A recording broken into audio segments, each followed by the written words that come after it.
নহ'লে আমি গণ আন্দোলন কৰি তুলিমে।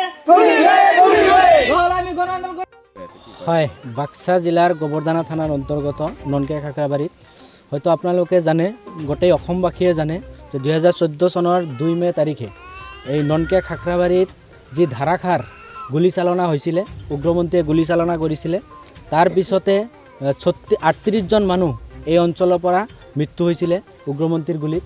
তাৰপিছত এই অঞ্চলত মানুহ থকাৰ এটা পৰিৱেশ নাছিল। যিয়ে নহওক, সেই সময়ৰ মাননীয় উপায়ুক্ত বিনোদ চেচন ডাঙৰীয়াৰ নেতৃত্বত, তেখেতৰ তৎপৰতাত ইয়াত এটা হয়তো পুলিচ বেটেলিয়ন কেম্প এটা দিছিলে।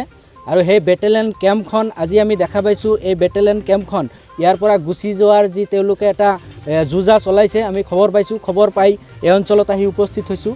এই অঞ্চলত আহি লক্ষ্য কৰিলোঁ, এই অঞ্চলৰ ৰাইজে প্ৰতিবাদ সাব্যস্ত কৰিছে যাতে এই কেম্পখন এই অঞ্চলৰ পৰা যাতে প্ৰশাসনে যাতে ইয়াৰ পৰা গুচাই লৈ নাযায়, সেইকাৰণে ৰাইজে প্ৰতিবাদ সাব্যস্ত কৰিছে। যিয়ে নহওক, মই কিছু সময় আগতে BTCৰ মাননীয় চিফ প্ৰমোদ বড়ো ডাঙৰীয়াক ফোনযোগে এই কথাখিনি অৱগত কৰিছোঁ। তেখেতে চাম বুলি কৈছে। নিশ্চয় তেখেতে এটা বিহিত ব্যৱস্থা গ্ৰহণ কৰিব। এই অঞ্চলৰ যিহেতু এতিয়াও 36টা পৰিয়ালে বসবাস কৰি আছে, মোটামুটি 150 মান জনসংখ্যা এই অঞ্চলত বসবাস কৰি আছে। যিহেতু চাৰিওফালে নদী আৰু এই গেমৰ নিচেই কাষতে লাগি আছে এইখন অঞ্চল। সেই হিচাপে আমি অসম চৰকাৰৰ মাননীয় মুখ্যমন্ত্ৰী ডাঙৰীয়াকো আহ্বান জনাইছোঁ যাতে এই অঞ্চলৰ মানুহখিনিৰ নিৰাপত্তাৰ স্বাৰ্থত যাতে এই কেম্পখন যাতে ইয়াৰ পৰা উঠাই নলয়ে, সেইকাৰণে আমি অসম চৰকাৰক আহ্বান জনাইছোঁ আৰু BTC চৰকাৰকো আহ্বান জনাইছোঁ। লগতে আমাৰ জিলাখনৰ মাননীয় উপায়ুক্ত মহোদয় আৰু আমাৰ DC মহোদয়, আমাৰ SP মহোদয়কো আমি আহ্বান জনাইছোঁ যাতে অলপ গুৰুত্ব সহকাৰে লৈ এই মানুহবিলাকৰ যাতে নিৰাপত্তা সুনিশ্চিত কৰে। এই মানুহখিনি ভয়ত আছে, আতংকত আছে। আতংকত মানুহবিলাকে বসবাস কৰিব নোৱাৰে, যিহেতু এই অঞ্চলখন এটা চেঞ্চিটিভ এৰিয়া হয়। সেই হিচাপে আমি অসম চৰকাৰক দাবী উত্থাপন কৰিছোঁ যাতে এই অঞ্চলৰ মানুহবিলাকৰ নিৰাপত্তা সুনিশ্চিত কৰে। আকৌ যে দুনাই সেই ঘটনা নহ'ব, সেইটো কিন্তু কোনেও নুই কৰিব নোৱাৰে। আৰু আপোনালোকৰ জৰিয়তে আমি, সংবাদ মাধ্যমৰ জৰিয়তে আমি অসম চৰকাৰক এটা কথা কৈ থ'ব বিচাৰিছোঁ, যদি ইয়াত আগৰ দৰে তেনেকুৱা ধৰণৰ কিবা ধৰণৰ যদি তেনেকুৱা পৰিস্থিতি কোনো এজন মানুহ হত্যা হয়, তেতিয়াহ'লে কিন্তু অসম চৰকাৰ আৰু জিলা প্ৰশাসন দায়ী হ'ব। সেইকাৰণে আমি বাৰম্বাৰ দাবী উত্থাপন কৰিছোঁ, এই বেটেলিয়ন কেম্পটো যাতে ইয়াৰ পৰা লৈ নাযায়, এই বেটেলিয়ন কেম্পটো যাতে ইয়াতেই থাকে, সেইকাৰণে আমি চৰকাৰৰ ওচৰত দাবী উত্থাপন কৰিছোঁ। এই 2014 চনত 2 মে তাৰিখে যিটো ঘটনা সংঘটিত হৈছিল, আৰু সেই কেছ যিহেতু এতিয়া বিচাৰাধীন হোৱা নাই, এই কেছটো যেতিয়া এতিয়াও চলি আছে, সেই হিচাপে যিহেতু সাক্ষ্য প্ৰমাণ এতিয়াও বাকী বহুত আছে, সেইকাৰণে আমি দাবী কালিৰ পৰা গম পাইছোঁ। আমি মানে সন্ধিয়া সময়ত মানে মেছেজটো পাইছোঁ। আমি সেইকাৰণে মানে ডকুমেণ্ট বান্ধি ৰেডি হৈ আছোঁ। ইলেকশ্যন ডিউটি যাব লাগে নে কিবা বুলি এনেকৈ শুনিছোঁ। চৰকাৰী চাকৰি কৰিছোঁ যে হুকুমটো মানিবই লাগিব। আমাৰ কাম হুকুম মানা, হুকুম মানি চলাব লাগে। ৰাইজে অসুবিধাটো ৰাইজেই জানি। আপত্তি কৰিছে, আমি কি কৰিম? 21 আছে ৰান্ধনি লৈ, গোটেইকেইটা মানে যাব লাগে, কোনেও নাথাকে। থানা আণ্ডাৰত আমাৰ এতিয়া হেডকোৱাৰ্টাৰত আমি যদি যাব লাগে, চৰাইমাৰী মচলপুৰ হেডকোৱাৰ্টাৰ। আজি আমি ইয়াতে উপস্থিত হ'ব লগা হৈছে। এটা ভয়াৱহ আতংক হৈ আমি সকলো ৰাইজে ইয়াতে আমি উপস্থিত হৈছোঁ। আমাৰ ননকিয়া খাখৰাবাৰী যিখন এটা বেটেলিয়নৰ কেম্প আছিল, এই কেম্পটো অলৰেডি আমি আজিয়ে শুনা পালোঁ অকস্মাত তেওঁলোকে টকলা বান্ধি যাই আছে। সেইটো যাৱাৰ কাৰণে আমি এতিয়া আতংকভাৱে মানে গাঁৱৰ সকলোৱে বাসিন্দাই এঠান মানে আতংক ভাৱত আমি আছোঁ। এতিয়া আমাৰ 2014 এই কেম্পখন দিলে। 2014 মে মাহৰ 2 তাৰিখে আমাৰ ইয়াতে 38 জন মানুহ NDFB উগ্ৰপন্থী মাৰাৰ পিছত আমি আঁতৰি গ'লোঁ। আঁতৰি যোৱাৰ পিছত কেম্পত থাকিলোঁ।